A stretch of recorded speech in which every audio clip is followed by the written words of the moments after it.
اس پر تو میں نے ایک خطبہ ہی دیا، بچی وہ اگر ملے نہ لے کر سننا چاہیے کہ دعائیں کیوں قبول نہیں ہوتی. باقی جو رزق حلال کھانے والا ہے، مومن ہے، اللہ پر بھروسہ رکھنے والا، وہ یار کبھی یہ سوچے ہی نہیں کہ میری دعا قبول نہیں. دعا قبول ہوتی ہے. باقی وہ کس شکل میں ہوتی ہے؟ آپ کی ٹیچر کہہ رہی ہیں کہ جو میں نے کہا میں نے حکم نامہ جاری کر دیا، اللہ کو وہی کرنا پڑے گا. یہاں سے خرابی ہوتی ہے نا پیدا، جس کی وجہ سے ہم سمجھیں اللہ نے نہیں مانی. نہیں، آپ یہ سمجھیں جیسے اللہ کے رسول علیہ السلام نے فرمایا کہ آپ نے درخواست دائر کر دی، اب اللہ اس پر کاروائی ضرور کرے گا. اس کو قبول کرنا کہتے ہیں. اس شکل میں کرتا یا تو وہی چیز آپ کو مل جائے گی بشرطے کہ آپ جلد بازی نہ کریں. یہ بھی گناہ ہے کہ تھوڑی دن کیا اور پھر کہہ دیا دعا تو سنی نہیں جاری، چھوڑ دیا، کوئی پتہ نہیں وہی وقت ہو قبولیت کا اور آپ چھوڑ بیٹھے. اور اگر یہ مناسب نہیں تو آپ بے فکر رہیں. کئی ایسی مصیبتیں بلائیں جو آپ کی قسمت میں تھی وہ اللہ تعالیٰ نے اس دعا کی برکت سے ان کو ختم کر دیا. آپ کو نہیں پتا چلا کہ دعا قبول ہوگی، بہت اعلیٰ شکل میں قبول ہوگی. آپ مارے جاتے اگر وہ دعا نہ ہوتی. اور تیسری بات اللہ کے رسول علیہ السلام نے فرمائی، بہت سی دعائیں ایسی ہیں جو اس دنیا میں ان کو قبول کرنا مناسب نہیں. اللہ بہتر جانتا، وہ ہماری دعاؤں کا پابند نہیں. وہ پھر اس کو پینڈنگ رکھ لیتا ہے قیامت کے دن کے لیے. وہ فائل پڑی رہتی ہے. قیامت کے دن کہے گا کہ یہ جنت ہے، اس کی نعمتوں میں سے جو چاہتے ہو اپنی اس دعا کے بدلہ میں لے لو.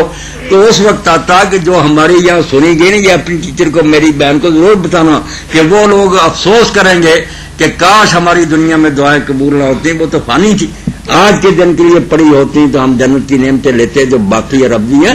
دعا ضائع نہیں جاتی، قبول ہوتی. باقی کس شکل میں ہوتی ہے ہم اللہ پر کوئی حکم نامہ نہ جاری کریں، اس کی حکمت پر چھوڑ دیں. وہ آپ بہتر جانتا کہ اس بندے کے ساتھ کیا معاملہ کیا جائے.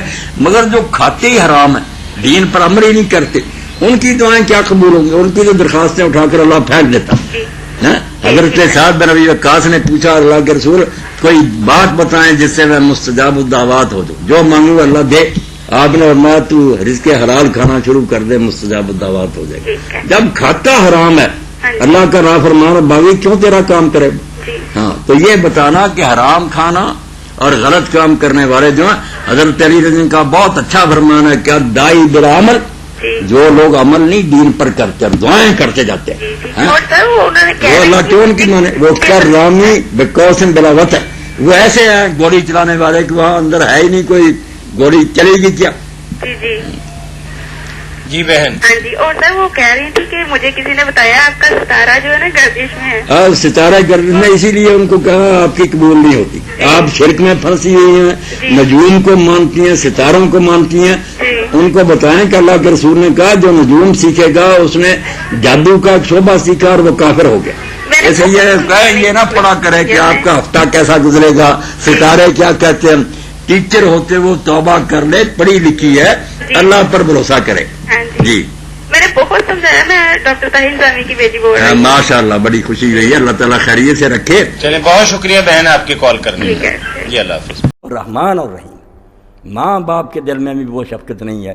یہ تین صفات پر اگر یقین ہو جائے کہ وہ سب کچھ جانتا ہے، اس کے حکم سے ہو رہا اور وہ دانا ہے اور وہ خواہ کسی کو تنگی میں نہیں ڈالتا، رحیم ہے، مہربان ہے، جو اس مصیبت میں ملے گا. آپ ہی سوچ رہے ہیں کہ وہ پھر ایسا نہیں پودا ہوگا جو دریا کے کنارے ہوگا، جو کبھی خشک ہوگا ہی نہیں. مصیبتوں کے پہاڑ بھی ٹوٹے ہیں. دوسرا کروڑ پتی بھی ہوگا نا، آپ ٹٹول کر دیکھیں، پریشان، غمگین، گولیاں کھا کر سوئیں گے. وَمَن يَتَّقِ اللَّهَ يَجْعَل لَّهُ مَخْرَجًا. یہ آتے ہیں جن کا حضور نے کہا ایک یاد کافی ہے لوگوں کے لیے، اگر اس کو پکڑیں کہ جو اللہ کی نافرمانی سے بچے گا اور ہر وقت کہے گا گناہ نہیں کرنا، حرام نہیں، اللہ کے حکم. تو اللہ کہتا ہے آزمائشیں تو ہوں گی، رگڑے تو لگیں گے، مگر یاد رکھے وہ یجعل لہ مخرجا. نا امید بالکل نہ ہو، مایوسی کفر ہے. میں ایسا یہ آزمائش میں نہیں ڈالتا جو لوگوں کی طاقت سے باہر ہو، یہ تو زیادتی ہوگی. جتنا کہ وہ برداشت کر سکتا ہے آزماتا ہوں. تم بے صبر نہ ہو جانا. یجعل لہ مخرجا، اللہ کو راستہ اس سے نکلنے کا بنا دے گا. وقت آ جائے گا انشاءاللہ، راستہ کھل جائے گا.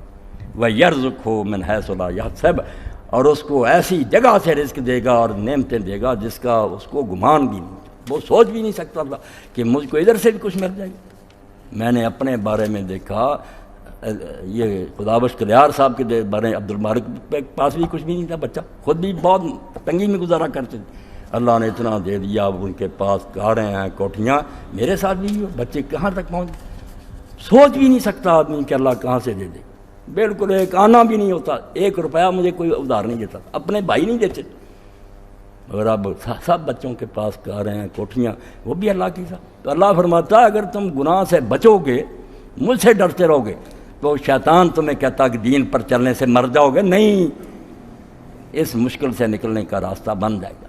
اور اس پر ایک دعا آپ کو میں نے پہلے بھی بتائی تھی، اب بھی بتا دوں کہ حضرت سیدنا یوسف علیہ السلام جن دنوں میں جیل میں تھے، اب نبی سے کوئی اللہ کو پیارا، وہ بھی مصیبت بہت رہے تھے، تو حضرت جبریل علیہ السلام نازل ہوئے۔ یہ دعا آپ سارے لوگ اس کو لکھ لیں اور یہ شروع کریں، انشاءاللہ جو بھی پریشانیاں دور، کسی کو بچوں کی ہے، کسی کو رشتوں کی، اللہ کا اصول ہے کہ آزمائشیں۔